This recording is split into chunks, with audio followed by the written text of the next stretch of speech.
ஒலிம்பிக்ல இந்திய நாட்டிற்கு பெருமை சேர்க்கும் விதமாக தங்கப்பதக்கம் வென்ற வீராங்கனை வினேஷ் போகட் கடைசி நேரத்தில் அவருக்கு 100 கிராம் எடை கூடுதலாக இருக்கு அப்படின்னு சொல்லி அந்த தங்கப்பதக்கம் மறுக்கப்பட்டது எல்லோருக்குமே தெரியும். இதனுடைய பின்னணியில அரசியல் இருப்பதாகவும் சொல்லப்பட்டது. இந்த நிலையில அந்த வீராங்கனை காங்கிரஸ் கட்சியில இணைஞ்சிருக்கிறாங்க. இதனுடைய பின்னணி என்ன அப்படிங்கிறத இந்த வீடியோவில் நம்ம பார்க்கலாம். மல்யுத்த வீராங்கனை வினேஷ் போகட், அதே போல பபிதா குமாரி, பஜ்ரங் புனியா, இது மாதிரி சில ஹரியானா மாநிலத்தைச் சேர்ந்த வீரர்கள் வீராங்கனைகள் ஒரு பெரிய போராட்டத்தை அண்மையில் நடத்தினாங்க. அது யாருக்கு எதிரான போராட்டம் அப்படின்னா பாஜகவினுடைய எம்பியான பிரிஜ் பூஷன் சிங் என்பவருக்கு எதிரான போராட்டம். அவர்தான் இந்திய மல்யுத்த அந்த சங்கத்தினுடைய தலைவராக இருந்தவர். அவர் மீது பாலியல் புகார் தெரிவித்து அந்த போராட்டத்தை அவங்க தொடர்ச்சியாக நடத்தினாங்க. ஆனாலும் அந்த பிரிஜ் பூஷன் சிங் மீது வழக்கு பதிவு செய்யப்பட்டு அவர் மீது குற்றச்சாட்டுகள் எல்லாம் கூட பதிவு செய்யப்பட்டாலும் கூட அவர் கைது செய்யப்படவே இல்லை.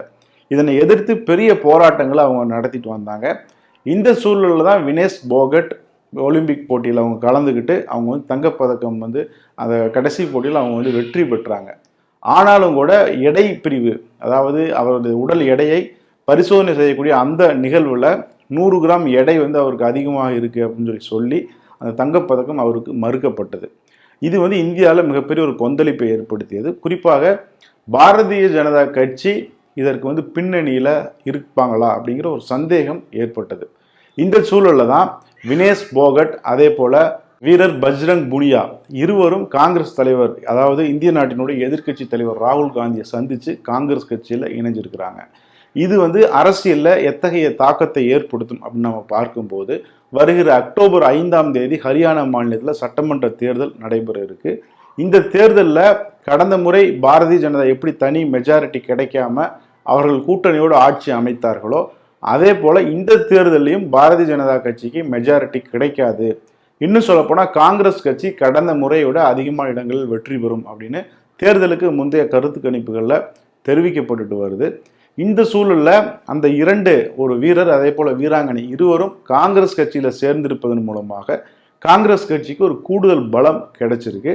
அதே போல அந்த மாநிலத்தில் ஏற்கனவே இருக்கக்கூடிய ஜேஜேபி என்று சொல்லக்கூடிய ஜனநாயக ஜனதா தளம், இவங்க தான் பிஜேபிக்கு ஆதரவு கொடுத்து பிஜேபி அரசு ஏற்படுவதற்கு காரணமாக இருந்தாங்க. இப்போ அவங்களும் தனிச்சு போட்டிடுறாங்க.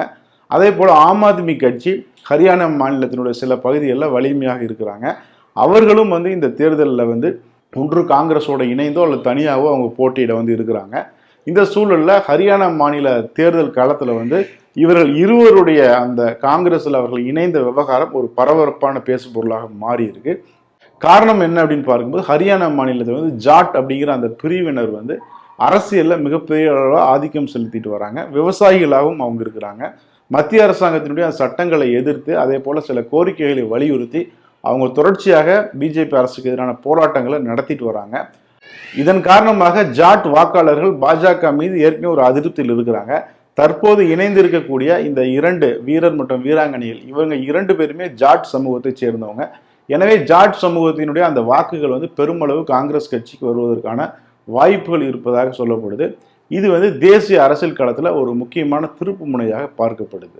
அதே நேரம் இதில் ஒரு புதிய சிக்கல் எழுந்திருக்கு. அதாவது இவர்கள் இருவருமே ரயில்வே துறையில் அதிகாரிகளாக இவ்வளவு நாட்களாக பணியாற்றிட்டு வந்தாங்க. இந்த நிலையில் அவங்க அரசியலில் இணைய போவதன் காரணமாக அவங்க சட்டமன்ற தேர்தலையும் போட்டியிட போகிறாங்க. ஆனால் ரயில்வே நிர்வாகத்திற்கு இவங்க தங்களுடைய ராஜினாமா கடிதத்தை அனுப்பிச்சிருக்காங்க. ஆனால் ரயில்வே நிர்வாகம் இன்று வரை அந்த ராஜினாமாவை இன்னும் ஏற்றுக்கொள்ளலை. ரயில்வே நிர்வாகம் அந்த ராஜினாமா கடிதத்தை ஏற்றுக்கொண்டால் மட்டும்தான் இவர்கள் ஒரு அரசியல் கட்சியில் சேரவோ, அதே போல் தேர்தலில் போட்டியிடவோ முடியும் அப்படின்னு சொல்லியிருக்கிறாங்க. இது ஒரு புதிய சர்ச்சையை ஏற்படுத்தி இருக்கு. காங்கிரஸ் கட்சியை பொறுத்த வரைக்கும் ரயில்வே துறையை பாஜக தனது கைப்பாவையாக பயன்படுத்தக்கூடாது. ரயில்வே என்பது ஒரு எல்லா மக்களுக்கும் பொதுவான ஒரு துறை. அதில் அரசியலை நீங்கள் நுழைக்கக்கூடாது. அவர்கள் இருவரும் ரயில்வே துறையிலிருந்து விலகுவதாக கடிதம் கொடுத்துருக்கக்கூடிய நிலையில் அவங்கள சுதந்திரமாக செயல்பட விடணும், அவங்களுடைய பதவி விலகலை ஏற்றுக்கொள்ளணும், அவர்களுக்கு நெருக்கடி கொடுக்கக்கூடாது அப்படின்னு சொல்லி காங்கிரஸ் தரப்பிலிருந்து கோரிக்கைகள் வச்சிருக்கிறாங்க. ரயில்வே நிர்வாகம் இதை பற்றி சொல்லும்போது, அவர்கள் காங்கிரஸ் கட்சியில் இணைந்ததுனால அவர்களுக்கு எதிராக நாங்கள் நோட்டீஸ் கொடுக்கல, நாங்கள் அவங்க அரசியல் நடவடிக்கைகளை தொடர்ந்து ஈடுபட்டு வர்றதாக எங்களுக்கு தகவல் வந்தது, அதனால் நாங்கள் அவங்களுக்கு ஒரு ஷோகேஸ் நோட்டீஸ் அனுப்பிச்சோம். நீங்கள் வந்து அதிகாரியாக இருந்து கொண்டு அரசியல் பணியாற்றக்கூடாது அப்படின்னு சொல்லி ஒரு ஷோகேஸ் நோட்டீஸ் அனுப்பிச்சோம். அதற்கு பிறகுதான் அவர்கள் காங்கிரஸ் கட்சியில் போய் சேர்ந்திருக்கிறாங்க. அதற்கு பிறகுதான் அவர்கள் ராஜினாமா கடிதத்தையும் அனுப்பிச்சிருக்கிறாங்க அப்படிங்கிற விளக்கத்தை ரயில்வே துறை வந்து சொல்லியிருக்கிறாங்க. கடந்த மக்களவை தேர்தலில் பாரதிய ஜனதாவுக்கு ஒரு மிகப்பெரிய பின்னடைவு ஏற்பட்டது. குறிப்பாக வட இந்தியாவில், குறிப்பாக உத்தரப்பிரதேசத்தில் ஒரு மிகப்பெரிய பின்னடைவு ஏற்பட்டது எல்லாருக்குமே தெரியும். இப்போது மீண்டும் ஒரு மாநிலத்தை, அதாவது ஹரியானா என்கின்ற பாஜக வலிமையோடு இருக்கக்கூடிய ஒரு மாநிலத்தை இந்த தேர்தலில் அவங்க இழக்கப் போகிறார்கள் அப்படிங்கிற ஒரு கருத்து தான் வட இந்தியாவில் பரவிட்டு இருக்கு. அதற்கு வலுச்சேர்க்கும் விதமாக இந்த முக்கியமான வீரர்கள், நாடு முழுவதும் அறியப்பட்டிருக்கக்கூடிய இந்த 2 வீரர்களும் காங்கிரஸ் கட்சியில் இணைஞ்சிருக்கிறத நம்மளால் பார்க்க முடியுது. இது மாதிரியான வேல்யூவான பொலிட்டிக்கல் இன்ஃபர்மேஷனுக்கு நம்மளுடைய சேனலை பாருங்கள். நம்முடைய யூடியூப் சேனல், அதே போல் ஃபேஸ்புக் பக்கங்களை நீங்கள் வந்து தொடர்ந்து ஃபாலோஅப் செய்யுங்க, சப்ஸ்கிரைப் பண்ணுங்கள். அதே போல் நம்முடைய வாட்ஸ்அப் சேனலையும் நீங்கள் வந்து சப்ஸ்கிரைப் பண்ணி அதில் வந்து இணைஞ்சிக்கோங்க. நன்றி.